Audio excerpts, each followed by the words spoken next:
ఇక్కడ తుర్కీ డ్రోన్లు మనం చూసాం కదా, మన భారత భూభాగంలోకి వస్తే మన మిసైల్స్ వాటిని పడగొట్టేశాయి.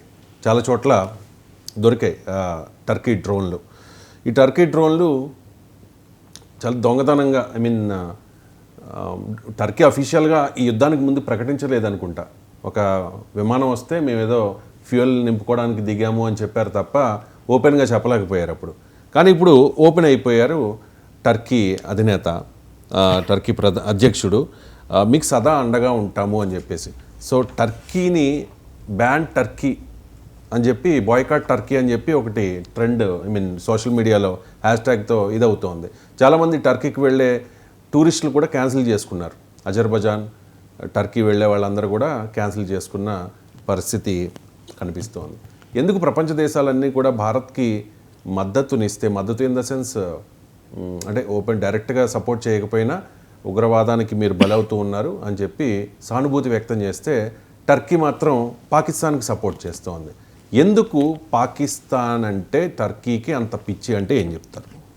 ఇక్కడ ఒకటేనండి, భారతదేశం మీద పాకిస్తాన్ ప్రయోగించిన 400 సుమారు 300 నుంచి 400 డ్రోన్లన్నీ, ముఖ్యంగా 70% డ్రోన్లు టర్కీలో తయారయ్యాయి.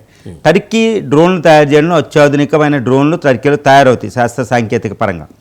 ఇందులో ముఖ్యంగా కామికోజ్ డ్రోన్లు అనేవి ఒకటి, స్కై స్ట్రైకర్ డోమ్స్ అనేవి, ఈ డ్రోన్స్ అనేవి భారతదేశం మీద ప్రయోగించడం జరిగింది. టర్కీ వీటిని శుభ్రంగా పాకిస్తాన్కి ఆపరేటర్స్ కూడా ఇచ్చిందనమాట.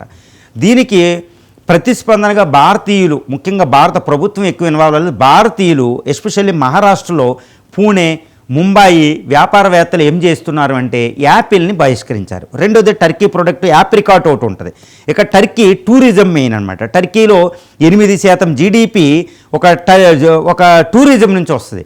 అక్కడ టూరిస్టులు సుమారు 5 కోట్ల మంది టూరిస్టులు ప్రతి సంవత్సరం టర్కీ విజిట్ చేస్తే అందులో సుమారు 10 లక్షల నుంచి 20 లక్షల మంది భారతీయులు వెళ్తారన్నమాట. ఎస్పెషల్లీ వెడ్డింగ్, హనీమూన్ ఇవన్నీ అన్నమాట.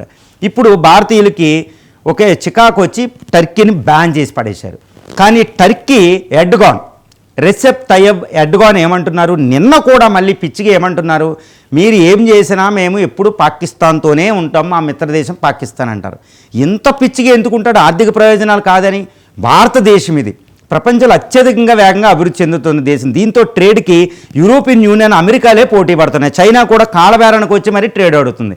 ఈయనకి ఇంత పిచ్చి ఏంటంటే ఇక్కడ ఒక ప్రధానమైన విషయం ఉందండి. ఈయన ఎర్డోగాన్ ఏంటంటే 2014 నుంచి టర్కీ అధ్యక్షుడిగా పనిచేస్తున్నాడు. ఈయన ఉద్దేశం ఏంటంటే, సైకాలజీ ఆయన ఎయిమ్ ఏంటంటే టు బికమ్ ది ఖలీఫత్ అని ఒకటి ఉంటుందండి. ఏది ముస్లిమ్స్లోకి పెద్ద అనమాట. ఒకప్పుడు 14వ సెంచరీ నుంచి టర్కీ అనేది ఒక ప్రపంచాన్ని ఏలిందనమాట ఇస్లామిక్ వరల్డ్లో.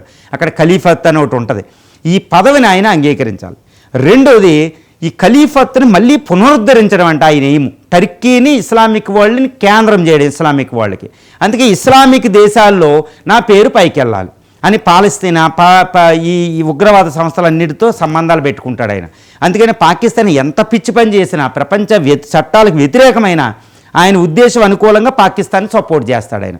అంతేగాని ఇక్కడ ఈ ప్రజలు ఆ ప్రజలు లేవు. ఆయన పరమ పిచ్చోడు. ఎర్డోగాన్ ఉన్నంత వరకు పాకిస్తాన్ సపోర్ట్ చేస్తూనే ఉంటాడు. కాబట్టి భారతదేశం ఈ భారతీయులే కాదు, టర్కీకి సరైన సమాధానం అప్పుడప్పుడు ఇస్తుంది. టర్కీ ఆపోజిట్లో గ్రీస్ ఉంటుంది. గ్రీస్కి మనం ప్రమోట్ చేస్తాం, గ్రీస్కి ఆయుధాలు ఇస్తాం.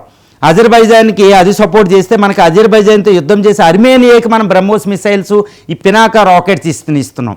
ఈ విధంగా టర్కీకి మంట వచ్చేలా పనులు కొన్ని చేస్తున్నాం.